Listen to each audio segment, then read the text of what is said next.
اور ثانیہ مرزا کے رشتے میں غلطی کہاں ہوئی، اس کی تہ میں جاتے ہیں، مگر اس سے پہلے اس رشتے کے ماضی کی کچھ جھلکیاں دیکھتے ہیں۔ ناظرین، یہ وہ رشتہ تھا جو دو دشمن ممالک کے کھلاڑیوں نے محبت پر قائم کیا تھا۔ ایک طرف حیدرآباد کی مٹیار تھی تو دوسری طرف سیالکوٹ کا بانکا۔ قصور دونوں طرف کا ہے، اصل میں دونوں کو اکٹھے رہنا چاہیے تھا۔ شادی کے بعد شعیب الگ کرکٹ میں زندگی گزار رہے تھے تو ثانیہ مرزا الگ۔ جب آپ نے شادی کر لی ہے تو پھر آپ شوہر کے ساتھ رہو۔ مانا کہ دونوں ایتھلیٹ تھے اور دونوں کی اپنی مصروفیات تھی، لیکن زندگی میں سب کچھ کھیل بھی نہیں ہوتا، اپنی فیملی، بچے بھی ہوتے ہیں۔ اس پیسے کا کیا فائدہ یا اس شہرت کا کیا فائدہ کہ جب آپ کی فیملی ڈسٹرب ہو اور وہ رشتہ ہوا بھی محبت پر ہو۔ اس رشتے میں شکوک و شبہات اس وقت پیدا ہوتے ہیں یا عدم اعتماد اس وقت آتا ہے جب انڈرسٹینڈنگ ڈیولپ نہیں ہو رہی ہوتی، جب آپ ایک دوسرے کو جائز عزت نہیں دے رہے ہوتے، عورت شوہر کی اطاعت نہیں کر رہی ہوتی اور مرد شتر بے مہار ہو جاتا ہے، تو پھر مسائل جنم لیتے ہیں۔ میڈیا میں آنے والی رپورٹس کے مطابق ثانیہ مرزا کو شعیب ملک کے دوسری لڑکیوں سے رابطے پر اعتراض تھا، تو اس کی پہلی ذمہ دار بھی ثانیہ مرزا تھی، کیونکہ جب آپ شوہر سے الگ رہ کر تنہا چھوڑ دیں گے تو پھر مرد دوسری طرف ہی جائے گا۔ لیکن ہم یہ نہیں کہتے کہ اس جواز سے شعیب ملک بریالذمہ ہو جاتے ہیں۔ شعیب ملک کو بھی بیوی کو شکایت کا موقع نہیں دینا چاہیے تھا۔ وفاداری اس رشتے کی کنجی ہے۔ بد اعتمادی اس لیے پیدا ہوئی کہ دونوں دور رہ کر یہ رشتہ نبھا رہے تھے۔ ثانیہ کو شادی کے فوری بعد نہیں تو شادی کے کچھ عرصے بعد اکٹھے رہنا چاہیے تھا۔ ثانیہ پاکستان رہنے پر آمادہ نہیں تھی تو دبئی میں دونوں نے ایک اپارٹمنٹ لیا اور وہاں کچھ وقت کے لیے اکٹھے ہو جاتے، یا کبھی کبھار شعیب انڈیا چلے جاتے۔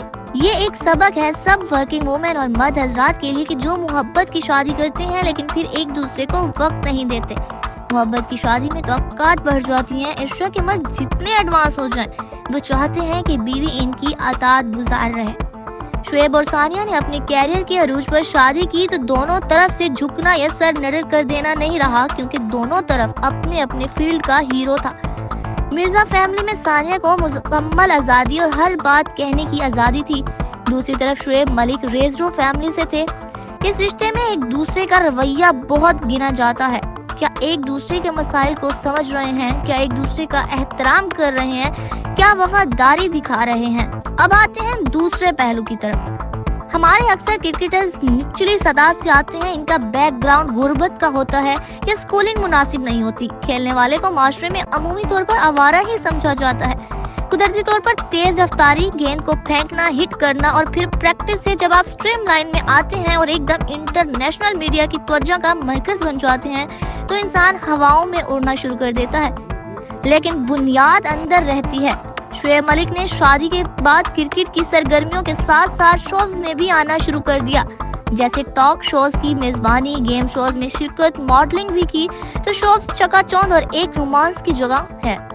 جب آپ کا نام ہو، شخصیت ہو، پیسہ ہو تو پھر زندگی میں لڑکیاں آتی ہیں، لیکن اچھے لوگ شادی کے بعد ان چیزوں سے ایک حد تک فاصلہ رکھتے ہیں۔ طلاق یا خلا اس وقت ہوتا ہے جب شوہر بیوی کے سامنے کھڑا ہو جائے یا بیوی شوہر کے سامنے کھڑی ہو جائے۔ کوئی عورت یہ برداشت نہیں کرتی کہ اس کا شوہر دوسری طرف انوالو ہو۔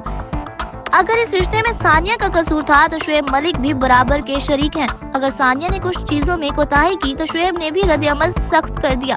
اس رشتے میں کمپرومائز شرط ہے، تعاون شرط ہے۔ دونوں اطراف کی فیملیز نے کوششیں کی کہ بہتری ہو جائے، لیکن شاید معاملات اس حد تک بڑھ چکے تھے کہ شعیب ملک پیچھے ہٹنے کے لیے تیار نہیں تھے۔ اس لیے شعیب ملک کی فیملی نے ثنا جاوید کے ساتھ شادی کے موقع پر شرکت نہیں کی۔ شعیب ثانیہ کے رشتے میں ایک دوسرے کے مسائل کو سمجھنے میں کوتاہی ہوئی۔ ظاہر ہے دونوں ایتھلیٹ تھے، دونوں نے شروع میں کچھ پیرامیٹر سیٹ کیے ہوں گے، ایک ڈومین سیٹ کی ہوگی، لیکن الگ رہنے سے بد اعتمادی بڑھتی گئی۔ شریعت اسلامی اس لیے ساتھ رہنے کا حکم دیتی ہے۔ بہت سی کوتاہیاں اور بد اعتمادیاں اس طرح ختم ہو جاتی ہیں، اولاد کی وجہ سے مزید انسیت ہو جاتی ہے۔ جب شعیب بیوی اور بیٹے کے ساتھ نہیں رہ رہے تھے تو یہ چیز ڈیولپ ہی نہیں ہوئی۔ بیٹی کی پیدائش کے بعد کم سے کم دونوں میں سے ایک کو اپنے پروفیشن سے سٹیپ ڈاؤن کرنا چاہیے تھا۔ یہاں بھی دوسرے لوگوں کے لیے ایک سبق ہے کہ جب آپ سب کچھ اپنے کیریئر کو سمجھیں تو فیملی ڈسٹرب ہوتی ہے۔ پیسہ اور شہرت ہی ہر چیز نہیں ہوتی۔